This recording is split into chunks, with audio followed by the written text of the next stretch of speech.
Interested in traveling to these Caribbean destinations? Then you're likely planning a cruise out of Miami. Before you set sail, you'll need a place to park that won't break the bank. In this video, we're covering the best affordable parking options near Port Miami, from official garages to trusted off-site lots with shuttles included. Stick around to find out how to save money and avoid the stress on embarkation day. Miami is hugely busy. Port Miami is officially the world's busiest cruise port, with over 8.2 million passengers last year. There are tons of parking garages near the port, but whichever one you pick, the number one rule is the same: get there early. You've got to allow extra time to actually reach the terminal, because traffic and port congestion can really slow you down. Seriously, arriving early isn't optional. It's essential. Even a few extra minutes can mean the difference between a smooth embarkation and a frantic last-minute scramble. When it comes to parking for your cruise out of Miami, let me give it to you straight. Parking close to your terminal is going to cost you. It's the most convenient option, sure, but that convenience comes with a price. If you're okay with just a little bit of inconvenience, you can save a lot of money. Here's the trick: build in an extra hour into your schedule. That extra 60 minutes can be the difference between paying premium prices right at the port versus using a more affordable garage just a little farther away. A short shuttle ride or even a quick walk can cut your parking costs significantly over the course of a week-long cruise. Now, regardless of which parking option you choose, whether you're using the port's official garages, off-site lots with shuttle service, or a hotel, at some point you have to drop off passengers and luggage at the terminal. The only real exception is if you're lucky enough to get a spot directly next to your cruise terminal, which is rare and expensive. So you've got two choices here. One, you can drop off your passengers and luggage first, then go park your car and take a shuttle or walk back to the port on your own. Two, or you can park the car first and then everyone walks together with all your luggage. In my opinion, and I say this as someone who's cruised quite a few times, I always prefer to drop off my passengers first, then go park the car by myself and get back to the terminal. It's way easier for one person to deal with parking and navigating back than trying to move a whole family through a parking garage across busy roads and into the cruise terminal with everyone's bags in tow. Trust me, it's a smoother start to your vacation. Now, no matter how you arrive at the terminal, you will have to check your luggage at the curbside drop-off with the porters. That's standard for pretty much every cruise line. So here's what you need to do. First, know your cabin number. That's where your bags need to go. All major cruise lines let you pre-print your luggage tags at home once you've checked in online. Print them out, fold them as instructed, and attach them securely to your bags. Pro tip: I always add an extra layer of protection. Write your name and cabin number on a sheet of paper and place it inside each piece of luggage. That way, in the rare case that a tag gets torn off or a bag goes missing, staff can open it up and still get it back to you quickly.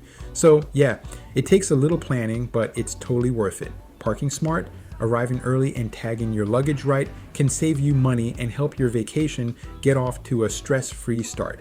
Now, let's talk about parking options, because there are a lot of them out there. You've got the official Port Miami garages, hotel park and cruise packages, off-site lots with shuttles, but the one I personally find to be the best is to park at a parking garage not far from the port. The company I use is Cruise Ship Parking. I'm not affiliated with them in any way. This is not an advertisement, and they don't pay me to say this. This is just my honest recommendation to help you. They have rates as low as $10 per day, which is a huge savings compared to parking right at the port, where you'll pay much, much more.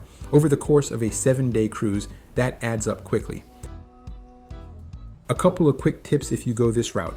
Make sure you hold on to your receipt. After you park your car, the receipt is how they confirm your discounted rate at checkout. Don't lose it. Also, check their site ahead of time and book early. They sometimes fill up, especially during peak cruise season. So again, I don't benefit from telling you this. It's just the option I personally use when I sail out of Miami, and I think it's worth passing along. Here's a tip you really don't want to forget, and trust me, it's a lifesaver. Take a photograph of the parking lot sign, the shuttle, and the name of the company you used. Why? Because after a 7-day cruise full of sunshine, excursions, drinks, and fun, you'll be surprised at how easy it is to forget which company you parked with, where the pickup point is, or what the shuttle even looks like. There are tons of off-site parking services around PortMiami, and many of them have very similar names. I've seen people more than once get on the wrong shuttle and end up at the wrong parking lot, totally confused, wasting time and getting frustrated. You don't want to be that person dragging your luggage around trying to figure out where your car is, so do yourself a favor. Take a photo of the parking lot sign when you arrive. Snap a picture of the shuttle you ride in, and absolutely take a photo of your parking receipt and stub. That little piece of paper holds the phone number, the company name, and your assigned parking space or ticket ID, everything you'll need to get back to your car smoothly.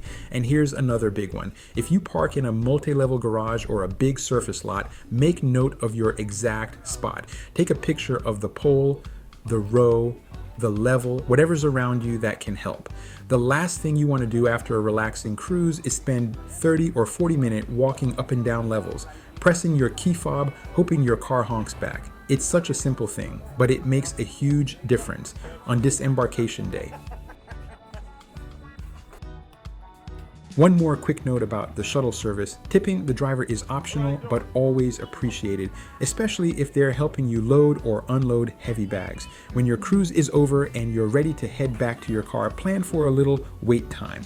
Pickup from the port usually takes around 20 minutes, give or take, depending on traffic and how busy things are. Once you're on the shuttle, the ride back to the parking lot is typically about 15 minutes. So don't stress if the shuttle's not there the second you step outside. It's normal, and they're pretty good about keeping a steady flow.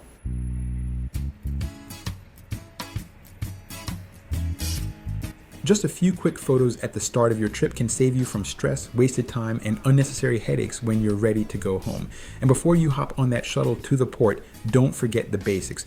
Lock your car. Remove any valuables from plain view. Even in a secure lot, it's always smart to keep things out of sight. Turn off all interior lights. Because let's be honest, a dead battery is the last thing you want to deal with after an amazing cruise. Trust me, nothing kills vacation vibes faster than needing a jump in the Florida heat. That's it for this part of the video. Thanks for watching, and I hope you found this helpful. If you did, drop a comment below or give it a like. And if you have any cruise parking tips of your own, I'd love to hear them.